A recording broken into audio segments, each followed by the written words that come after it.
Aujourd'hui, j'ai à cœur qu'on parle un peu de la sanctification. Voilà. On va parler de la sanctification.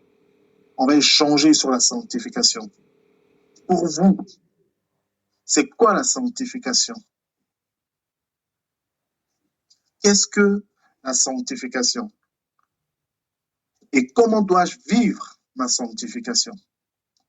Question ouverte. Oui, oui, ma sœur Josépha, tu peux répondre. Bon, bonsoir à tous. La sanctification, quand j'entends ce mot, je vois tout de suite la marche par l'esprit qui me conduit à avoir le fruit, quoi. Enfin, en tout cas, c'est le contraire des œuvres mortes. Voilà, c'est le contraire de la sanctification, c'est le contraire de l'impiété, du péché. Voilà. D'accord. Ok. Leslie, tu avais levé aussi la main? Oui, je pourrais rajouter aussi que la sanctification, on peut entendre par là aussi le fait de se séparer du péché et de se consacrer au Seigneur. De se séparer du péché et de se consacrer au Seigneur. Oui. Quelqu'un d'autre? En fait, ça m'aide quand on échange comme ça. C'est intéressant, ça m'aide. Oui, vas-y, Marie-Paul. Allez-y, vous n'avez pas besoin de lever la main. Bon, la sanctification, pour moi, c'est l'abandon des œuvres des ténèbres pour venir à la lumière. Donc, tu te détournes du mal pour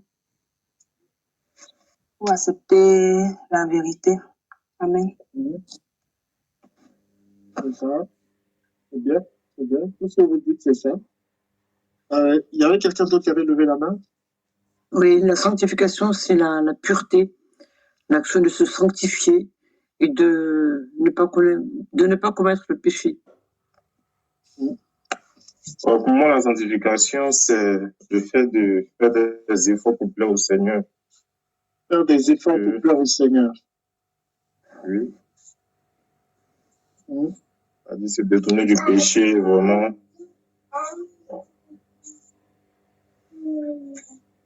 Le fait de se séparer, au fait. De se séparer du péché de l'ancien homme. Amen. Oui, il y a quelqu'un d'autre qui a levé la main? Amen. Oui. Pour moi, la sanctification, ça va au-delà de se séparer du péché, dans le sens où, parce qu'il y a des choses, des fois, dans ce monde, c'est pas forcément un péché, mais c'est de te séparer de tout ce qui t'écarte de la volonté du Seigneur. D'accord. Amen. Oui, quelqu'un d'autre? Amen. Oui, bonsoir. Et pour moi, la sanctification, c'est mettre à part. Comme les bien-aimés ont dit, c'est séparer, c'est vivre hors d'eux. Donc, hors d'eux. Donc, comme la parole nous dit, nous sommes dans ce monde, mais nous ne sommes pas de ce monde. Donc, c'est se mettre à l'écart. C'est aussi prendre une position, comme la parole nous dit, de ne pas nous conformer. Donc, tout ce que les autres font, nous devons nous mettre vraiment de l'autre côté, nous désaccorder. Si les autres sont en train d'avancer, la sanctification me poussera à me détourner et aller dans l'autre sens. Donc, ça, c'est que je comprends la sanctification. Ok. C'est ça. Amen. Quelqu'un d'autre? S'il faut ajouter, c'est se dépouiller du vieil être humain pour revêtir le nouveau le nouveau corps, donc se dépouiller de tout ce qui est passé et suivre Elohim. Amen. Amen.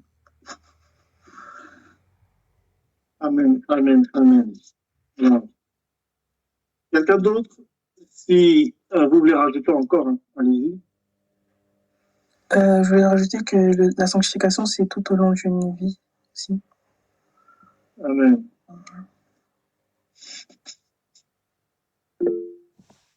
Amen. Amen. Merci Seigneur. Tout ce que vous avez dit, c'est ça. Et ce que j'ai cru comprendre dans vos... Ah, il y a quelqu'un qui a levé la main. C'est mon frère Steven, c'est ça? Hein? Bonsoir à tous. Bonsoir. Je voulais dire que la sanctification, c'est aussi un commandement du Seigneur. Voilà, parce qu'il dit soyez saints, car je suis saint. Et la parole nous apprend que sans la sanctification, nul ne verra le Seigneur. Amen.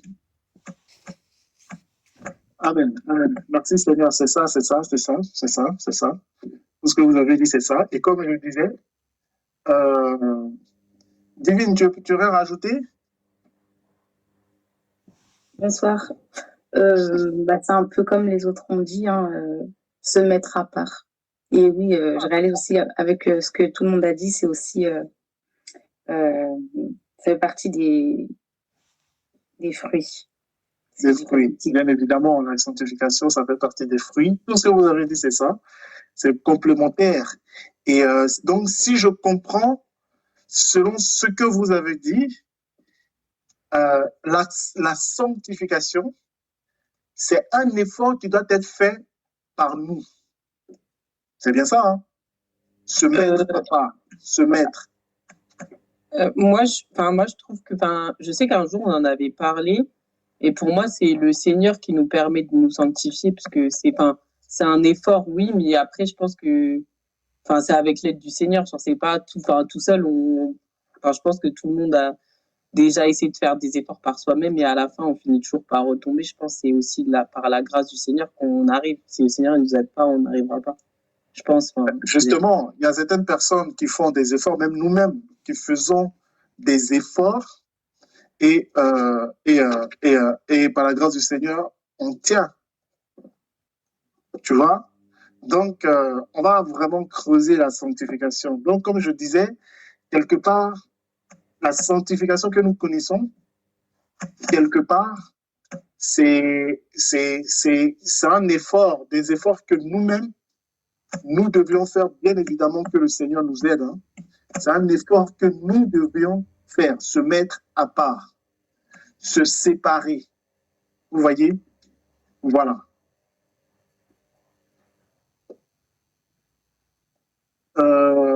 Qu'est-ce que la Bible nous dit? Vous connaissez tout ce passage-là.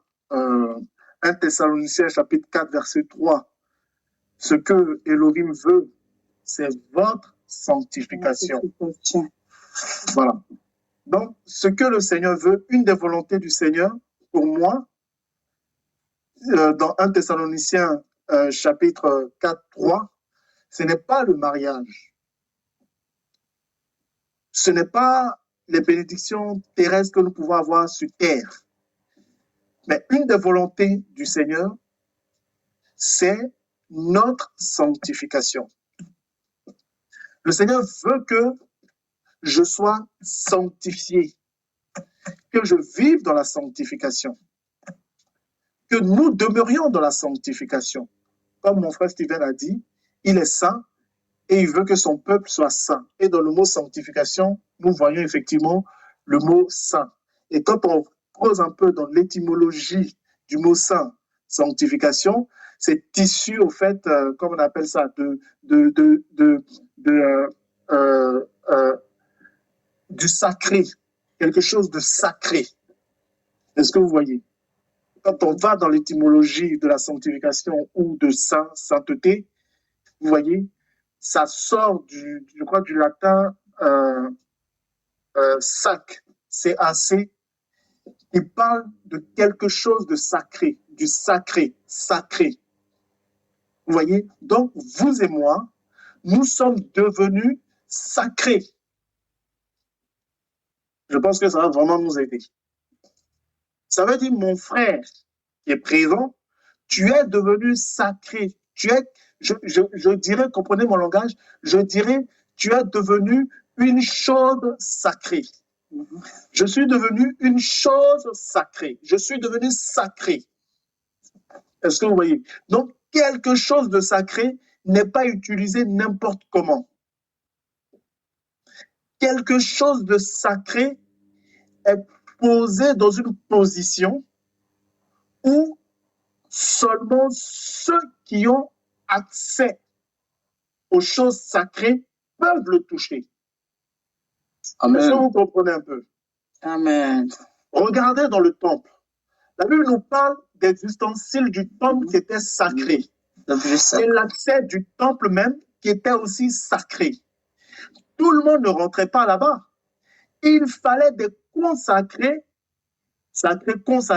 des hommes qui étaient consacrés et destinés à entrer dans le temple pour pouvoir exercer, voilà, leur travail dans le temple avec les ustensiles sacrés, les objets sacrés.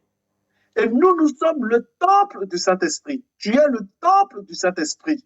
Donc, automatiquement, si tu entends temple, c'est quelque chose de sacré. Donc, tu es sacré, ton corps est sacré. Quand les gens disent, oui, ce que le Seigneur veut, le Seigneur regarde au cœur, il ne regarde pas l'apparence, tout ça, c'est parce que les personnes n'ont pas creusé. Ils ne connaissent pas le Seigneur, ils ne connaissent pas leur identité. Parce que quelque chose de sacré n'est pas exposé à la vue de tous et de tout le monde. Est-ce que vous voyez?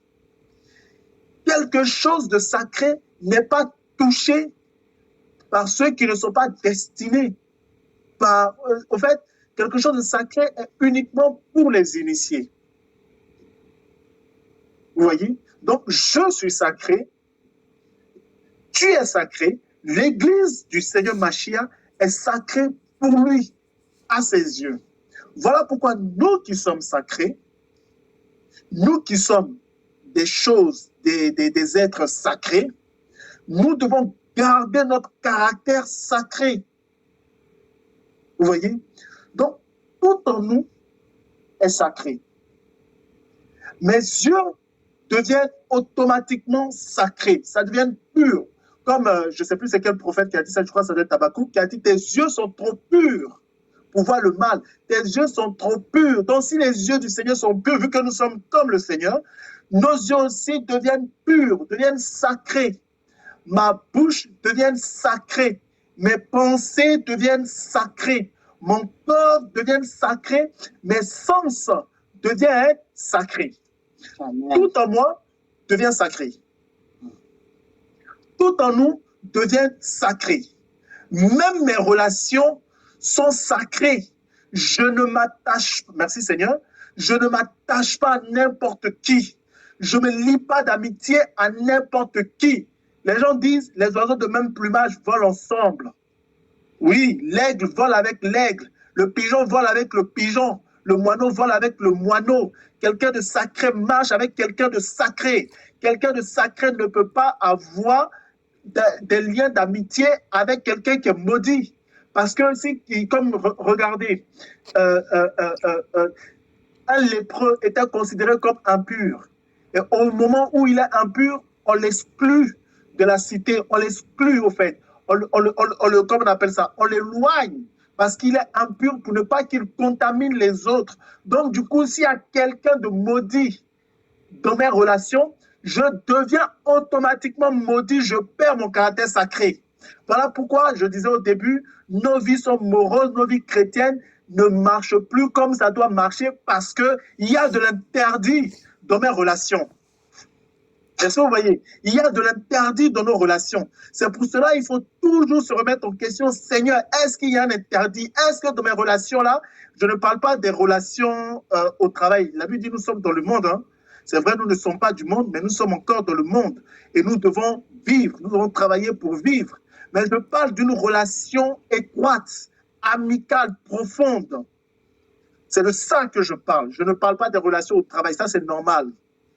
Vous voyez? Mais je parle amis, voilà, vous comprenez. Je pense que vous comprenez. Hein, vous me comprenez, hein, j'espère. Amen, amen. Amen. Amen. Voilà. Amen. Donc, merci Seigneur. Donc, je suis sacré. Mes activités doivent être sacrées. Vous voyez? Mes relations doivent être sacrées. Et si je marche avec un impur, automatiquement, je deviens aussi impur. Les sacrificateurs et les souverains sacrificateurs, ils ne devaient pas épouser n'importe qui. Ils devaient épouser des filles qui sortaient aussi de Lévi. Et il fallait que ces femmes-là soient vierges. Ils ne touchaient pas n'importe qui. Est-ce que vous voyez? Donc, moi aussi, je dois m'assurer que l'homme que je vais épouser ou la femme que je vais épouser soit aussi sacré. Est-ce que vous voyez? Amen. Amen. Est-ce que pour l'instant là, il y a des questions?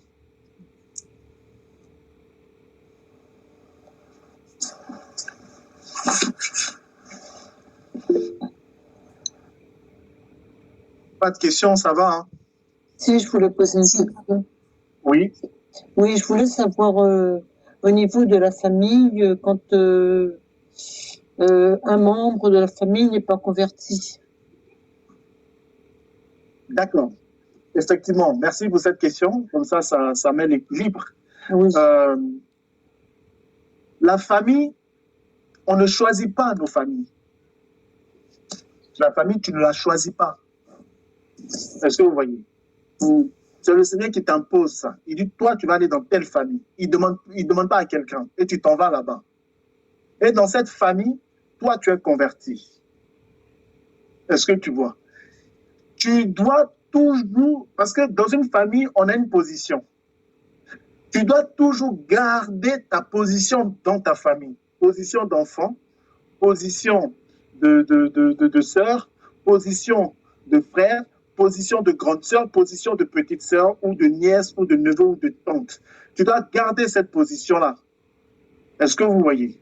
Maintenant, vu que tu as accepté le nom du Seigneur, il y a une autre charge maintenant qui vient sur toi. Tu es chrétienne au milieu d'une famille de personnes, d'hommes et de femmes qui ne sont pas convertis.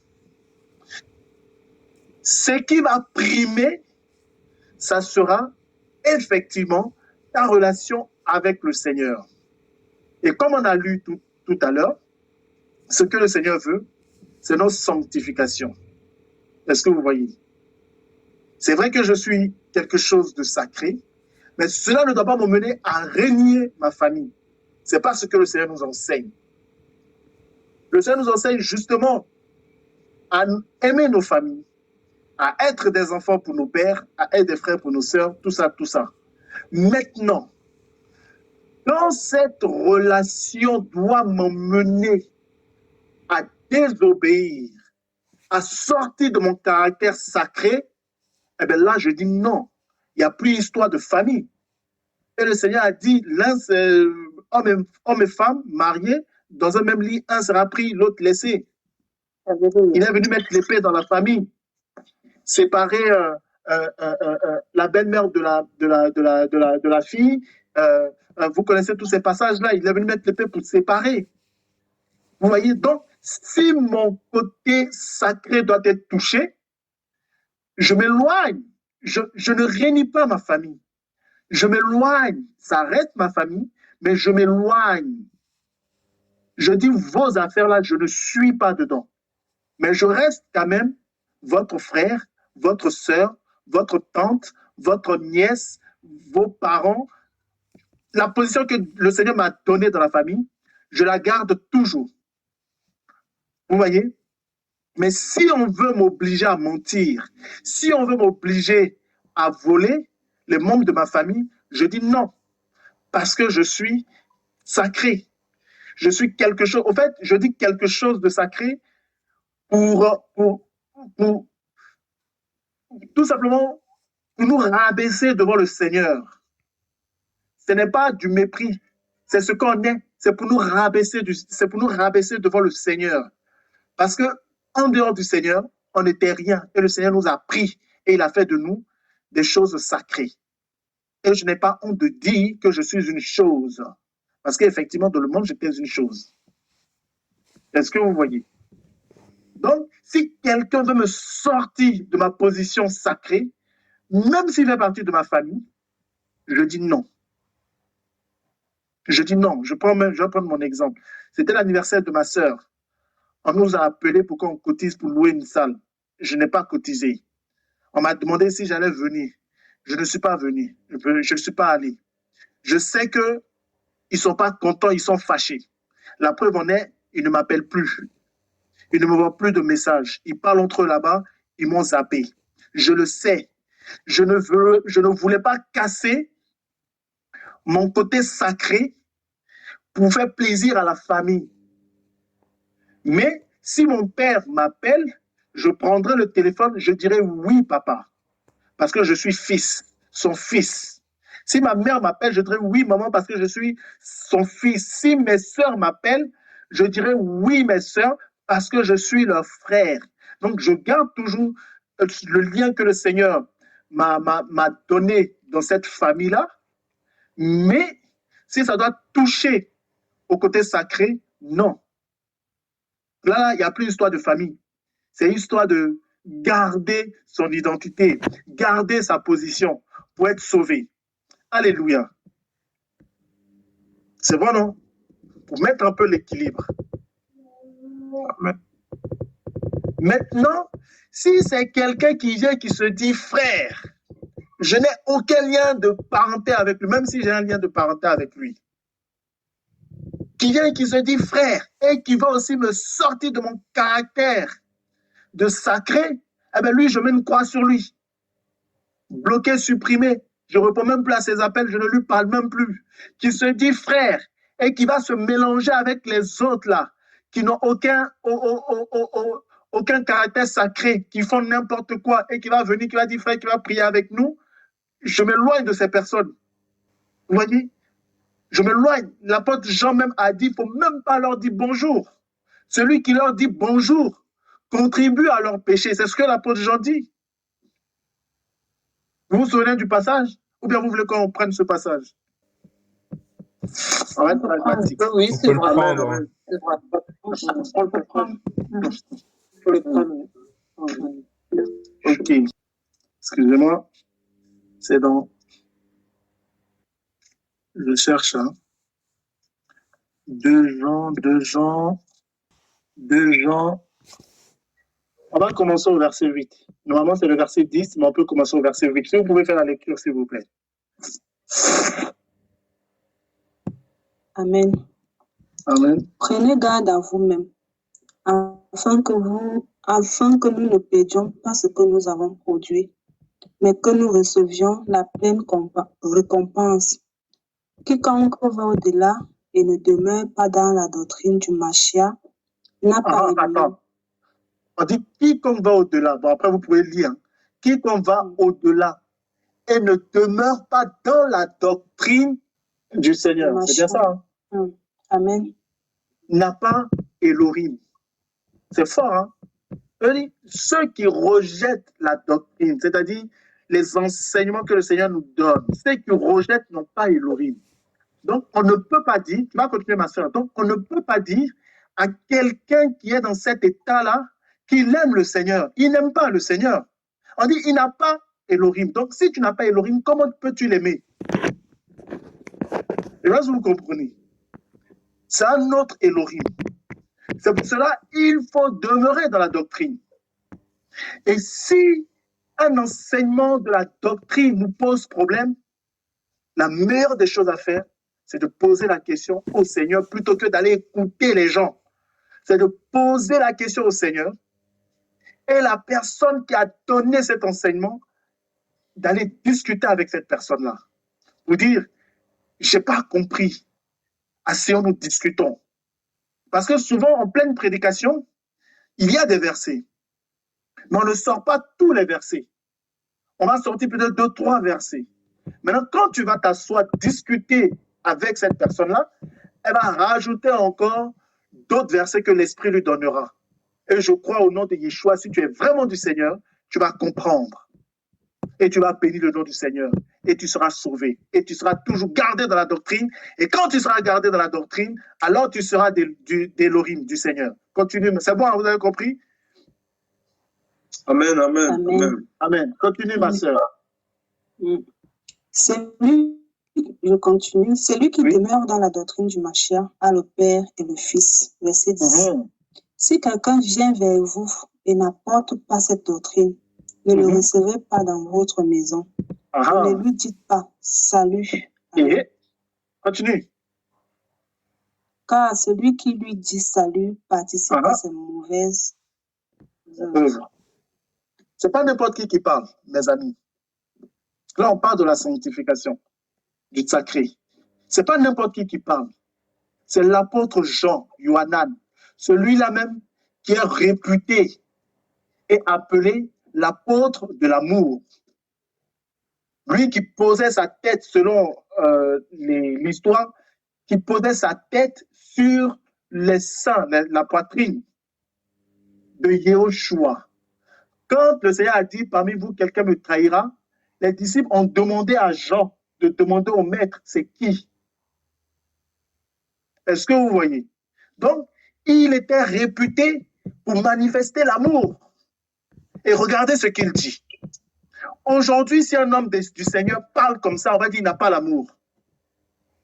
Mais regardez ce qu'il dit. Amen. Regardez comment ce monsieur-là, il parle. Il dit, si quelqu'un n'apporte pas cette doctrine, ne le recevez même pas chez vous. Il ne faut pas le recevoir chez vous. Et ne lui dites pas salut, ne serait-ce que bonjour. Il dit, il ne faut même pas lui dire bonjour, shalom. Il ne faut même pas lui dire ça. Parce que celui qui lui dit shalom, celui qui lui dit bonjour, hein, c'est écrit, hein, participe à ses mauvaises œuvres. Frère, la barre est haute. On parle de gens ici. On ne parle pas de Pierre. Pierre, c'était quelqu'un de dur. On ne parle pas de Jacob, Jacques, le frère du Seigneur. Il était aussi dur. On ne parle pas de Paulos. Paulos, il était terrible. On ne parle pas d'eux. On parle de celui qui est réputé pour être celui qui a cette réputation-là, d'être appelé l'apôtre de l'amour. C'est de lui qu'on parle là. C'est lui qui parle. Oui, ma sœur Viviane. J'ai une question. Comment tu, à partir de, à quel moment, pardon, tu fais la différence entre une personne qui est faible, qui ne comprend pas, et une personne qui rejette la doctrine?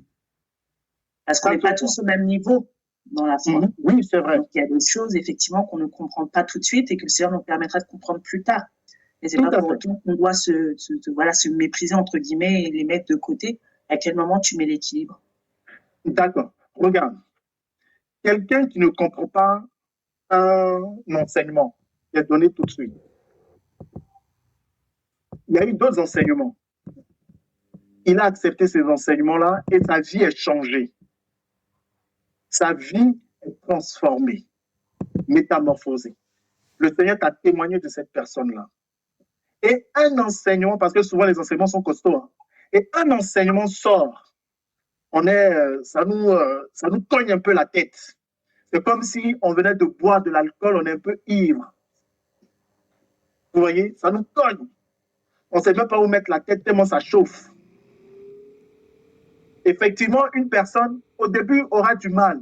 C'est vrai. Mais on ne va pas s'arrêter d'abord sur ça. Mais on va regarder la vie. La vie, au fait. La vie de cette personne-là. Et quand cette personne viendra, elle nous posera la question, oui, j'ai pas compris le message là, c'est un peu dur, c'est un peu difficile, c'est ceci, c'est cela, c'est cela, c'est ceci, c'est cela. Cette personne qui a la vie de sainteté, qui se sanctifie, qui aime le Seigneur sincèrement, et qu'on voit les fruits, quand vous allez vous asseoir, vous allez prendre la Bible, et que tu vas lui expliquer ce que le Seigneur a mis dans ton cœur, va acquiescer, il va accepter. Parce que il est du Seigneur, et il produit les fruits de l'esprit. Maintenant, le deuxième cas. Comme j'ai dit, il faut regarder la vie. Un message sort, quelqu'un vient et te dit, oh non, ça s'entend n'importe quoi. Il faut regarder sa vie. Comment il vit. Tu vois, non? Comment il vit.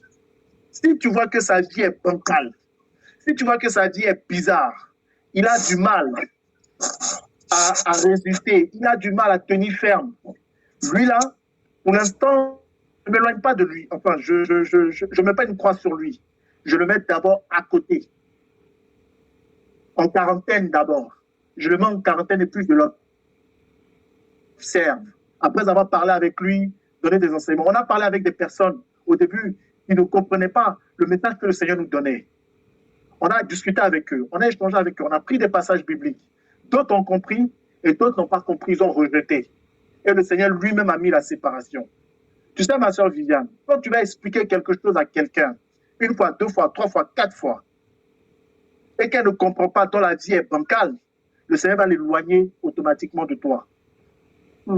Parce que tu es sacré pour le Seigneur. Amen. Tu vois, non? Je vois, mais c'est vrai que, en prenant l'exemple de toi, c'est vrai que j'avais déjà vu plusieurs fois des personnes qui étaient clairement qui tombaient, qui se relevaient, qui étaient dans le péché, qui se relevaient, mais tu as toujours eu cette sagesse. Et on voit aujourd'hui que ces personnes sont converties et portent du fruit. Et moi, c'était, voilà, je me suis toujours posé la question, en fait, à quel moment, en fait, tu fais le discerne, tu discernes que, voilà, cette personne, il faut, voilà, prendre le temps, machin, et que plus tard, elle portera du fruit. C'est ce qu'il en est aujourd'hui pour ces personnes-là. Mais c'est vrai que sur le coup, effectivement, merci pour cet enseignement, parce que je ne comprenais pas, en fait. Et merci Seigneur, je suis éclairé maintenant. Enfin, Amen. Je comprends, en fait.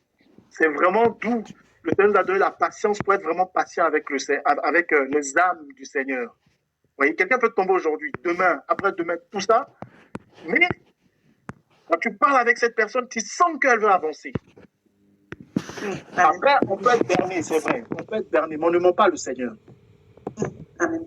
La personne elle-même va se complaire dans son péché et le Seigneur va t'ouvrir les yeux. Tu as dit, pour lui là, c'est bon, on laisse passer, on s'occupe d'autre chose. Donc, le sacré, le chrétien, l'enfant du Seigneur, l'enfant du roi des rois, le Seigneur des seigneurs, est un être sacré. Et regardez, prenons un peu l'histoire. Les enfants des rois, eux là, ils étaient sacrés en fait, destinés à régner à la place de leurs parents. Ils n'allaient pas à l'école avec tout le monde. Hein. Ils avaient un instituteur qui devait venir l'enseigner. Ils ne se mélangeaient pas. Vous voyez? Donc nous chrétiens, qui sommes sacrés, nous aussi, on ne doit pas se mélanger. Quand je parle de mélanger, je parle au niveau des relations. Ce que le Seigneur veut, on va enlever sanctification et puis on va mettre sacré. Ce que le Seigneur veut, c'est que nous soyons des êtres ou des choses sacrées. Vous voyez? Ça parle plus. Ça nous emmène à savoir qui nous sommes réellement, qui tu es réellement. Est-ce que vous voyez? Et une fois que nous avons accepté le Seigneur, automatiquement, nous rentrons dans son repos. Hébreux chapitre 4. Efforcez-vous d'entrer dans son repos. Nous entrons dans son repos. Et quand nous sommes entrés dans son repos, nous faisons toutes choses dans le repos comme Adam. Adam était dans le repos, il était dans le Shabbat. Il était dans le repos. Donc nous sommes dans le repos. Notre âme est dans le repos. Notre esprit est dans le repos. Mon être entier est dans le repos. Vous voyez, nous sommes dans le repos, nous devons vivre le repos, nous ne devons pas sortir du repos. Adam était un être sacré. Et le Seigneur nous sauve du péché, il nous lave, il nous purifie et il nous fait rentrer dans son repos. Le repos éternel. Alléluia. Amen. Est-ce qu'il y a des questions? Maintenant, quelqu'un qui est sacré, quelqu'un qui est sacré, qui peut maudire cette personne-là? Ou du moins, quelle malédiction pourra prendre effet sur cette personne-là?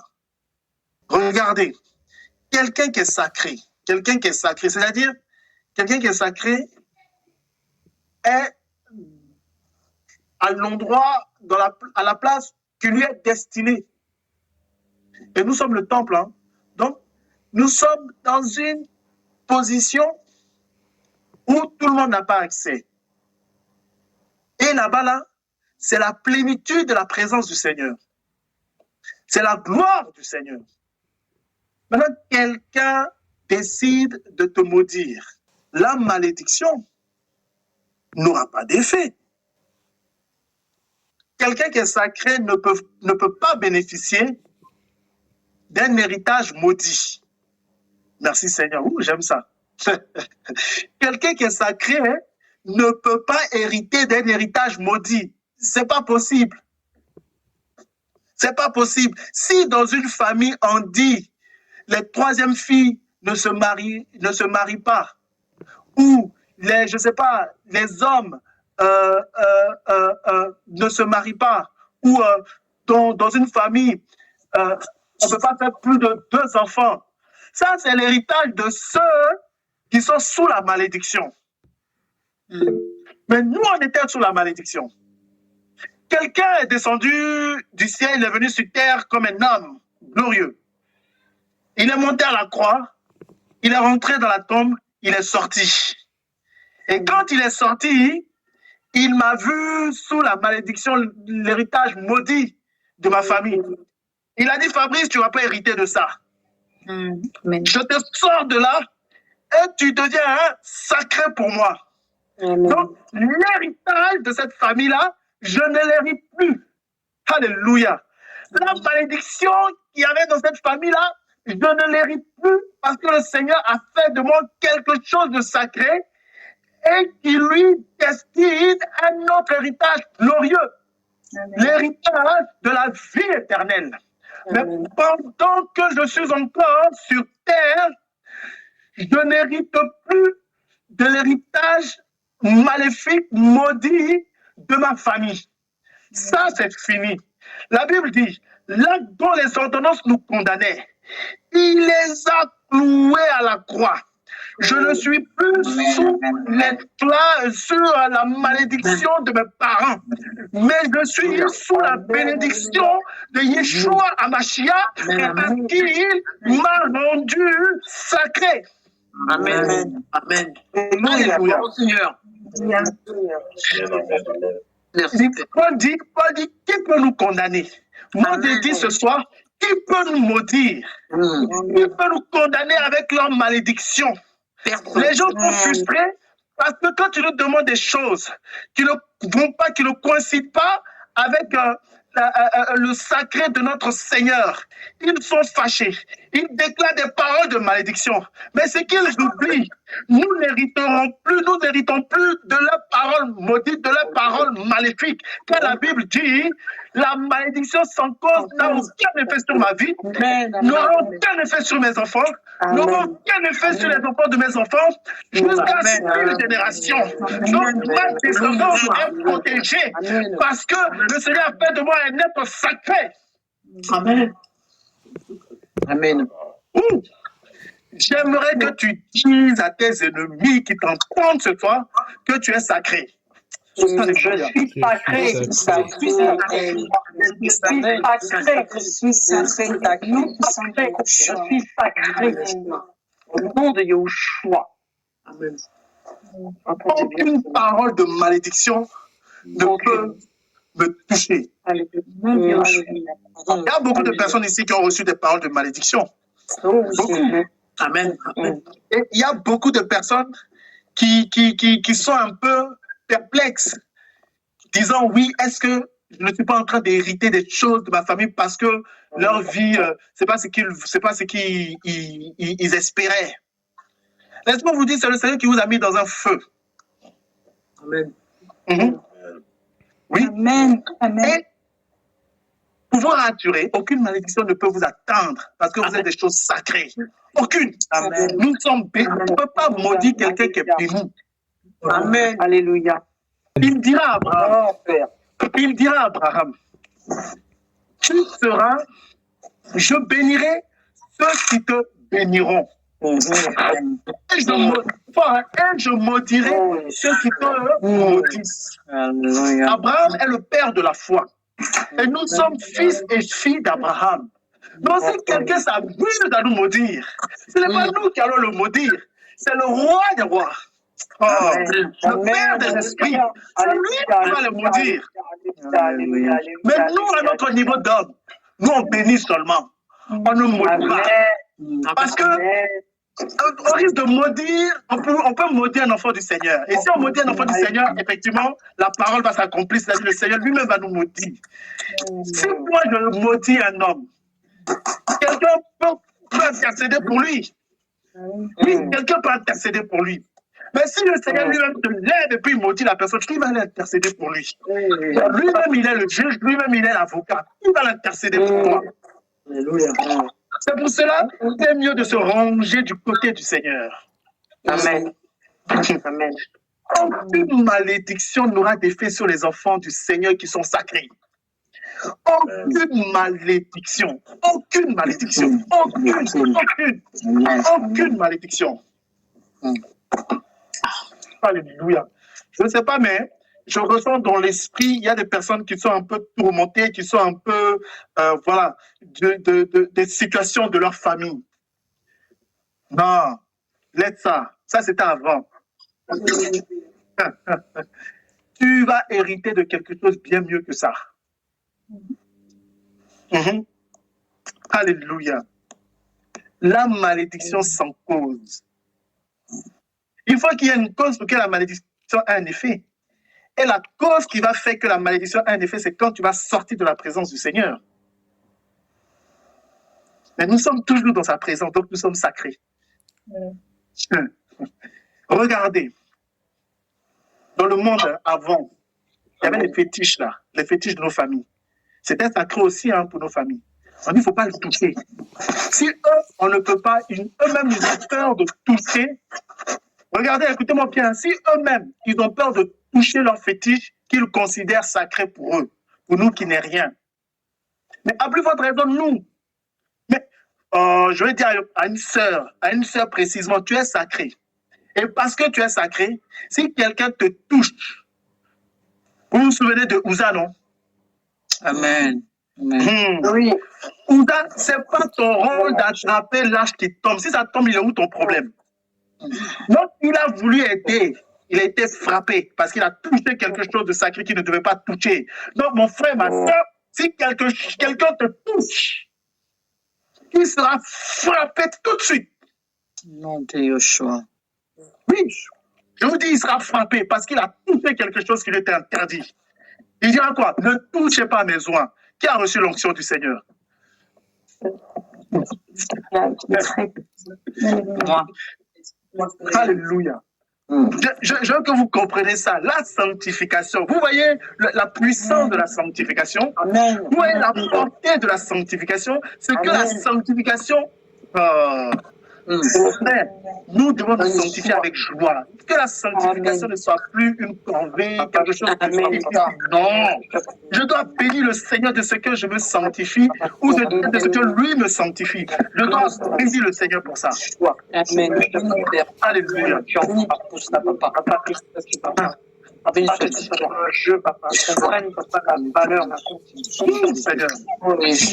mon frère Julien, tu n'entends pas, c'est ça, tu ne comprends pas, c'est ça.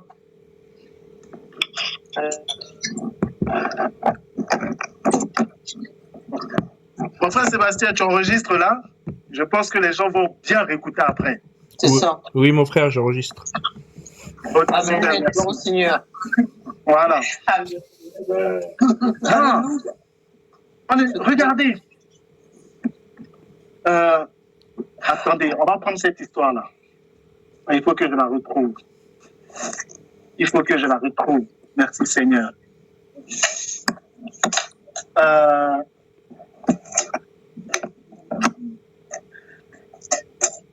Il faut que je la retrouve.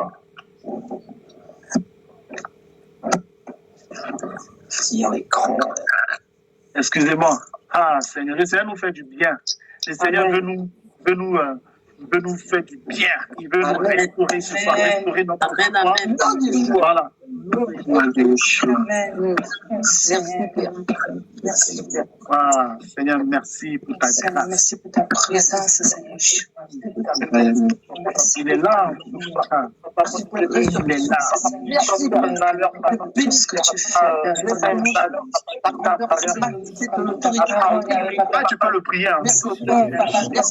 Tu peux parler à Merci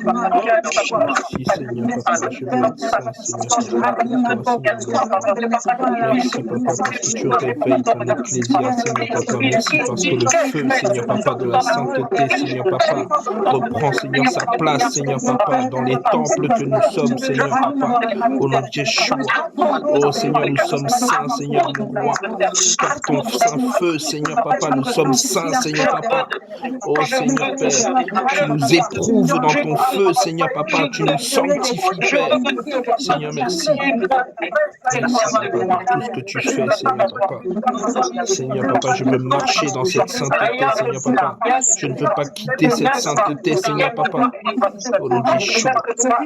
Je veux, Papa, demeurer dans le sein des saints, Seigneur Papa, à tes côtés, Père. Oh Seigneur, c'est là que je serai totalement sanctifié, Seigneur mon roi. À tes pieds, Seigneur mon roi. Au nom de Yeshua. Oh Père.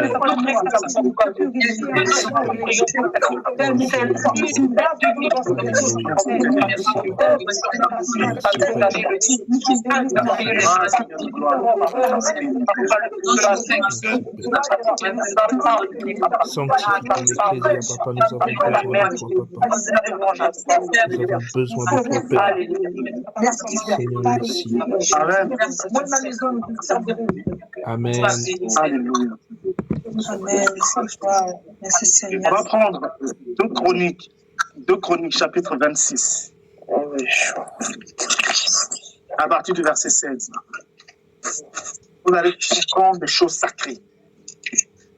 2 Chroniques, à partir du verset 16.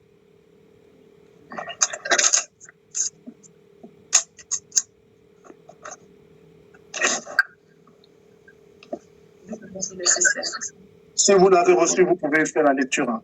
2 Chroniques 26. Merci. 2 Chroniques 26, à partir du verset 16. Amen. Amen. Amen. Alléluia. Mais dès qu'il fut devenu fort, son cœur s'éleva pour le corrompre. Il commit un délit contre Yahweh, son Elohim. Il entra dans le temple de Yahweh pour brûler de l'encens sur l'autel de l'encens. Azaria, le prêtre, entra derrière lui avec 80 prêtres de Yahweh, des hommes vaillants, qui s'opposèrent au roi Uzziah et lui dirent: ce n'est pas à toi, Uzziah, de brûler de l'encens pour Yahweh, mais aux prêtres, fils d'Aaron, qui sont consacrés pour cela. Sors du sanctuaire, car tu as commis un délit, et cela ne sera pas à ta gloire devant Yahweh, Elohim. Uzziah, qui avait à la main un ascensoir pour faire brûler de l'encens, se mit en colère. Et comme il s'irritait contre les prêtres, la lèpre parut sur son front, en présence des prêtres, dans la maison de Yahweh, près de l'autel de l'encens. Azaria, le prêtre. Amen. Vous pouvez continuer la lecture là-bas. En fait, ici, j'ai pris cette histoire pour vous expliquer. Comment il s'appelle même Uzziah. Il est devenu fort. Il s'est cru tout permis. Il est rentré dans le temple pour aller offrir de l'encens. Pourtant, ce n'était pas pour lui. Il n'a pas été consacré. On vient de le lire. Il n'a pas été consacré pour ça. Il est allé toucher les choses sacrées qui sont uniquement destinées à être utilisées par les fils d'Aaron, prêtres, les grands prêtres. On lui parle, il ne veut pas écouter. La lèpre l'a frappé parce qu'il a touché quelque chose de sacré. J'aimerais que tu saches aujourd'hui, quand on touche les enfants du Seigneur, le Seigneur ne reste pas indifférent. Non, impossible. Il ne reste pas indifférent. Il ne reste pas indifférent. Voici la mère de Shemuel. Elle n'avait pas d'enfant. elle a allé pleurer devant le Seigneur. Le Seigneur n'est pas resté indifférent. Oui. Oui. Je dis oui, le Seigneur n'est pas resté indifférent. Alléluia. Et je crois que ce soir, le ciel est en action pour les enfants du Seigneur. C'est vraiment encourageant parce que je me rappelle que quand je me suis marié avec mon épouse, au fait, à la suite, elle m'avait raconté comme à cause de la dot, on l'avait maudit pour lui dire que après 1 mois, elle allait retourner au Cameroun. Et aujourd'hui, on a parlé de les sacrés du Seigneur,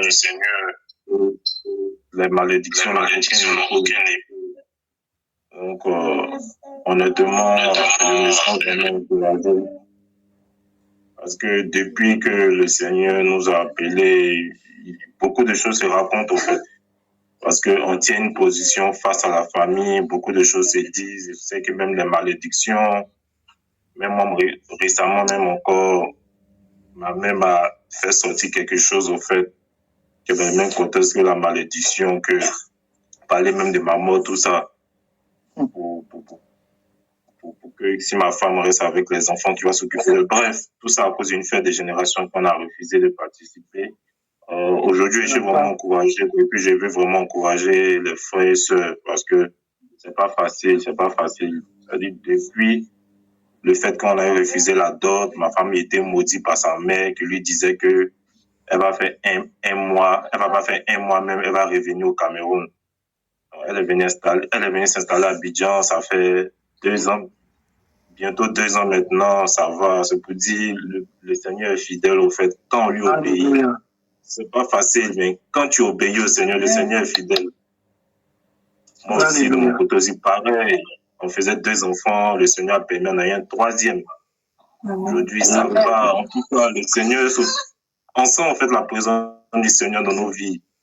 Donc, on s'efforce vraiment, on obéit à la parole du Seigneur. Il y a, comme on dit là, il n'y a pas de formule, au fait. Il n'y a pas de, je sais pas, vraiment encourager les frères, au fait. C'est pas facile, en tout cas, mais regardons seulement au Seigneur, levons-nous pour la vérité, gardons le bon message qu'on reçoit, au fait, du Seigneur. Gardons-le. Le Seigneur agit, il n'abandonne pas ses enfants parce qu'il nous voit. Souvent, on a l'impression que le Seigneur ne nous voit pas, mais il nous voit en fait dans les faits. Souvent, le diable veut nous décourager, mais le Seigneur nous observe. Et je pense qu'il est fidèle, au fait. Le Seigneur est fidèle. C'est ce que j'aimerais dire pour encourager tous. Amen, amen. Amen. Ça, on ne s'est pas concerté, hein? Ah, mon frère Jean-Baptiste. On ne s'est pas concerté, hein? Non. Il faut dire aux frères, normalement, on devait s'appeler pour travailler sur le projet de l'hôpital. Exact. Le Seigneur n'a pas permis qu'on soit au téléphone. Bien sûr. Nous sommes au courant de tout ça. Waouh! Quand le message passait, j'ai senti, en fait, la présence du Seigneur, en fait, par rapport aux malédictions, tout ça. En tout cas, le Seigneur parle vraiment, le Seigneur parle. Donc, ça nous encourage de plus en plus à nous lever pour la vérité. Tu vois. Les gens vont nous abandonner, mais le Seigneur n'abandonne pas ses enfants, c'est clair. Amen. On est vraiment, vraiment encouragés. Moi et puis mon épouse, on est vraiment encouragés, en fait. Amen. Amen. Merci Seigneur. Il y a ma soeur Marie-Paul qui avait levé la main. Amen. En fait, moi, je voulais bénir le Seigneur par rapport à ce message parce que c'est vrai, certains esprits connaissent ce que je suis en train de traverser actuellement. Donc, c'est pas facile et tout. Déjà dans mon foyer, dans ma famille aussi. Et dans ma vie même, et avec toutes les paroles, j'ai reçu tellement de paroles dures, des choses tellement difficiles et tout, pour ne pas entrer dans les détails et tout. Donc, je bénis le Seigneur par rapport à ce message parce que ça m'encourage et c'est vrai qu'à un moment, j'ai eu un temps de découragement où, franchement, je disais au Seigneur que peut-être il ne me connaissait pas, peut-être ma conversion n'est pas réelle et tout. Mais ce soir encore, je confirme que non, le Seigneur est là et Et ça rejoint la parole qu'il m'avait donnée avant-hier. Parce que hier, je fais une prière, je demandais au Seigneur, est-ce qu'il est encore avec moi et tout. Et directement, quand j'ai fini, il y a un chant qui est monté dans mon cœur où il me dit, ne crains rien, je suis avec toi, je ne t'abandonne pas. Donc, je bénis vraiment le Seigneur par rapport à ce message et je lui dis encore merci. Merci vraiment. Amen. Amen. Wow. Ma soeur Marie-Paul, c'est réglé. Amen. Amen. Merci Seigneur. Amen. Voilà. Faites année, c'est réglé. Amen, amen. Amen. Amen, amen. Alléluia. Quelqu'un d'autre veut dire quelque chose? Amen. Amen. Bonsoir à tout le monde. Bonsoir. Moi, je veux juste bénir le Seigneur toujours pour ce soir. Je ne m'attendais vraiment pas à ça, mais je bénis vraiment le Seigneur. C'est pas évident, c'est vraiment pas évident dans la famille, mais je vois vraiment le Seigneur en action encore ce soir et je ne peux que lui dire merci.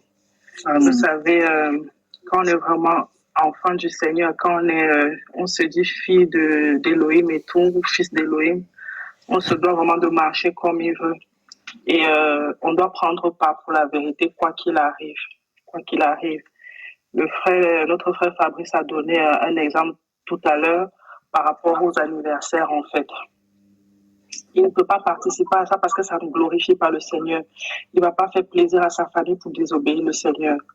Donc, nous, c'est pareil. On vit des choses dans la famille, en fait, qui ne glorifient pas le Seigneur. Et on ne peut pas non plus participer à ça pour faire plaisir à la famille au lieu de faire plaisir au Seigneur. Donc, nous, on refuse ça, en fait. On a notre frère, en fait, qui est marié et des fois, il a des réactions, en fait, qui ne sont pas très, très bonnes et tout. Mais nous, on ne veut pas. Nous, ma soeur et moi, on refuse ça parce que nous, on a la vérité. Vous savez, quand on sait que dans le monde, on sait comment ça se passe, en fait, les belles familles, les belles familles, autres, on sait comment ça se passe. Mais nous qui avons la vérité, vraiment, accrochons-nous à la vérité, c'est ce que je peux dire, accrochons-nous à la vérité, en fait.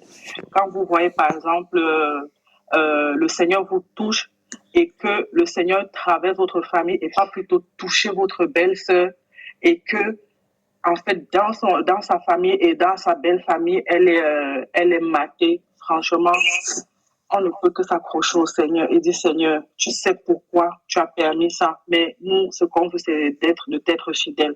Quoi qu'il arrive, en fait, c'est de rester vraiment focalisé que sur toi, en fait. Je bénis encore le Seigneur et vraiment, que c'est vraiment restaure les couples, en fait, qui souffrent.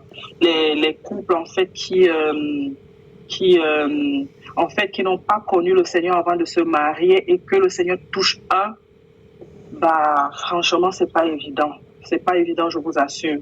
Moi, je ne suis pas mariée personnellement, mais je vois ça et je me dis, waouh, Seigneur, je voudrais même pas que ça m'arrive. Je me dis, Seigneur, même s'il faut que je me marie, si c'est pas un homme selon ton cœur, bah, je préfère rester m'accrocher à toi. Parce que ça sert à rien de dire que je cours vers le mariage alors qu'en fait, c'est un truc qui va me ramener en enfer. Quand je vois des combats et tout, je me dis non, Seigneur, c'est pas évident. Et je bénis encore le Seigneur pour ce soir. Je lui dis merci en fait pour la parole qui est sortie en fait par rapport à ma belle-sœur. Vraiment, je ne peux que lui rendre gloire. Des fois, quand on parle, je sais pas ce que je peux lui dire. Tellement je compatis pour elle et tout. Je me dis, ah là là, c'est la femme de mon frère. Mais là, qu'est-ce que je vais dire? Je ne sais même pas quelle position je peux prendre et tout. Mais moi, ce que je sais, c'est que le Seigneur agit et je lui dis encore merci. Donc voilà, c'est vraiment le témoignage que je voulais donner par rapport à l'enseignement de ce soir. Amen. Amen. Amen, amen. Amen, amen, amen. Amen. Amen. Voilà. Je sais pas si quelqu'un d'autre veut dire quelque chose, sinon on a fini. Et aussi,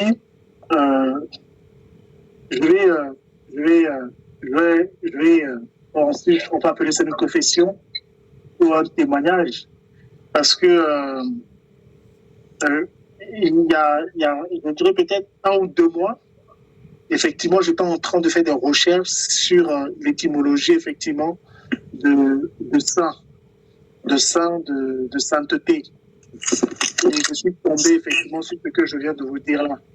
Et plus je faisais des recherches, plus ça commençait à être trop corsé, ça commençait à être trop lourd. Et je dis, mais Seigneur, c'est quoi tout ça là? Et j'étais tellement... voilà. Ça m'a dépassé. Donc j'ai arrêté.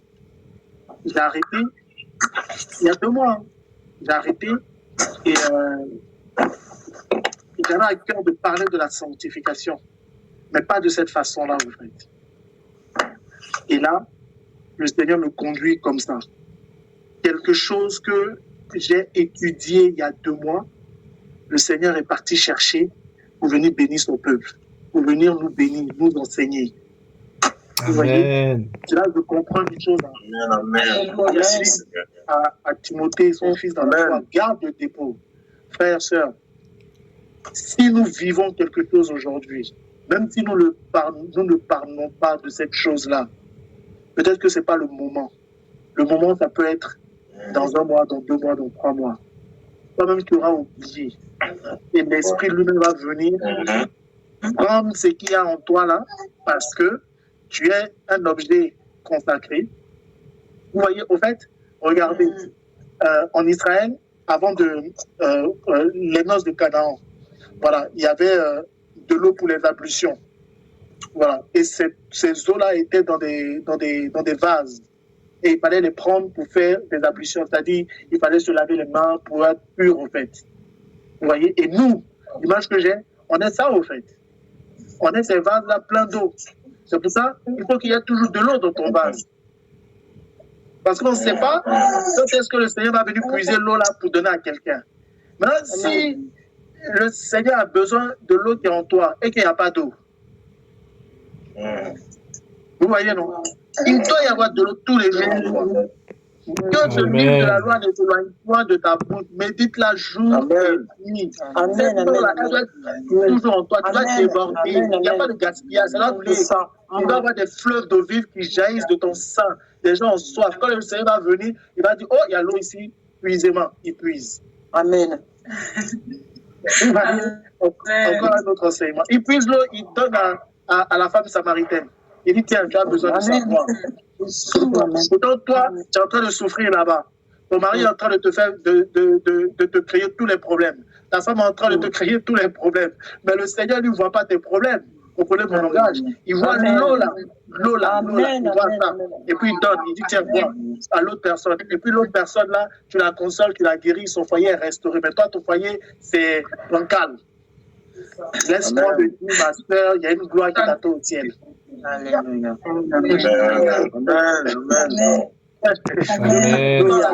Amen. Il faut qu'il y ait l'eau. Le message a changé. Il faut qu'il y ait l'eau. Il faut qu'il y ait l'eau de vie. À ça, quand les gens, ma soeur Viviane, quand les gens vont venir boire cette eau-là, hein, la Bible dit des fleuves d'eau vive couleront de leur sang. Il y aura des fleuves d'eau. Amen. Nous sommes des sources de bénédiction. Tu es une source de bénédiction, je suis une source de bénédiction. Alléluia. Nous ne sommes pas des cimetières passés. Nous retenons la parole du Seigneur en nous. Nous ne sommes pas des enfants illégitimes. Vous voyez, nous sommes des enfants légitimes. Nous gardons la parole du Seigneur. Amen. Nous gardons l'eau du Seigneur. Tant nous avons soif, c'est nous qui sommes les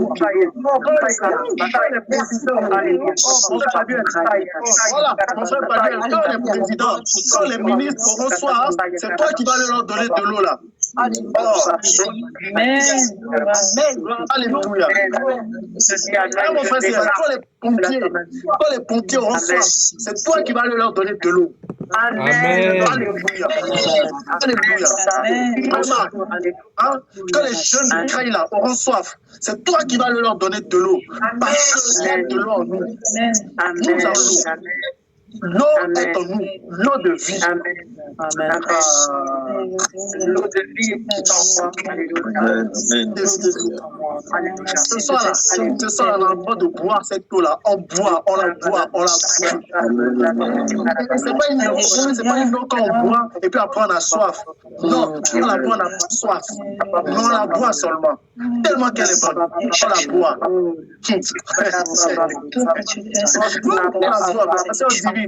boit la chose avec beaucoup d'enfants. Un divin. Avec beaucoup d'enfants. Tu dois donner de l'eau aux enfants.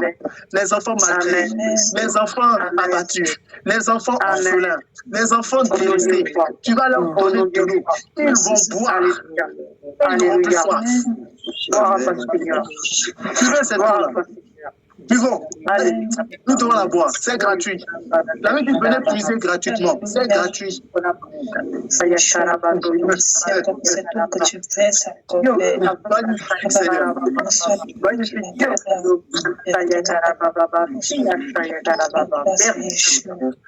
quand la sécheresse va venir, nous on aura toujours l'eau.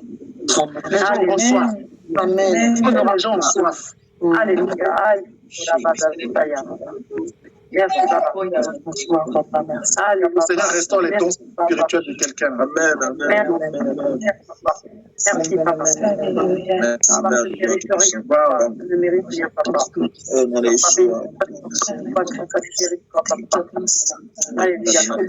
Je vois un ange qui est en train d'enlever les chaussures. Oh, Seigneur, merci. Pour remettre de nouvelles chaussures à quelqu'un. Oh, merci. Je sors de la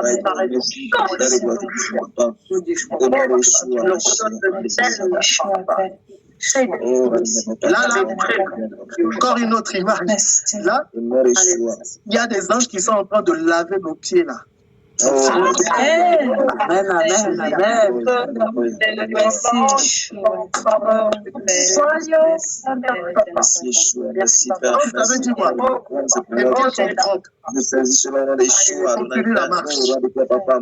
Continue la marche.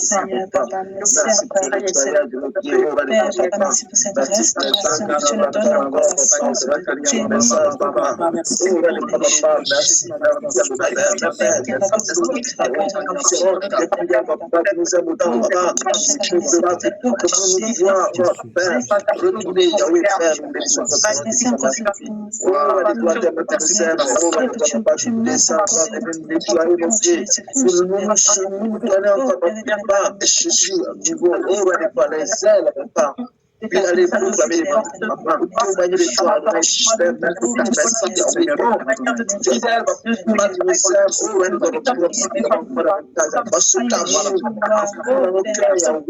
de nous donner encore Père des plans toujours plus papa. Peu importe les familles, peu importe la liberté, Seigneur, que tu nous gardes encore de rester ferme à ta parole, Yahweh. Merci, Papa. Merci, Pierre. Tu es bon. Merci,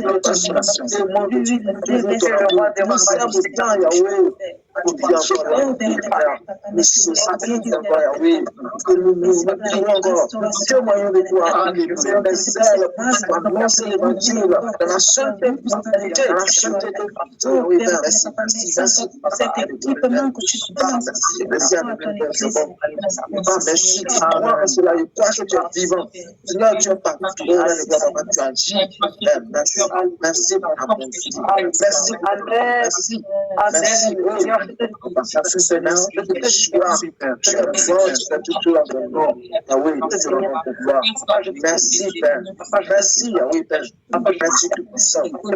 Merci, oh, le ressuscité, celui que nous confessons son nom, nous réussissons. Amen. Donc, merci Seigneur. Gardons le feu, gardons l'eau que le Seigneur nous a donnée, qu'elle ne se tarie pas. Elle ne se tarira pas au nom de Yeshua. On ne la gâche pas. On ne la souille pas au nom de Yeshua. Amen. Amen. Retenons une chose, nous sommes sacrés. Voilà. Amen. Amen. Amen. Amen. Vraiment que le Seigneur vous garde, qu'il vous console.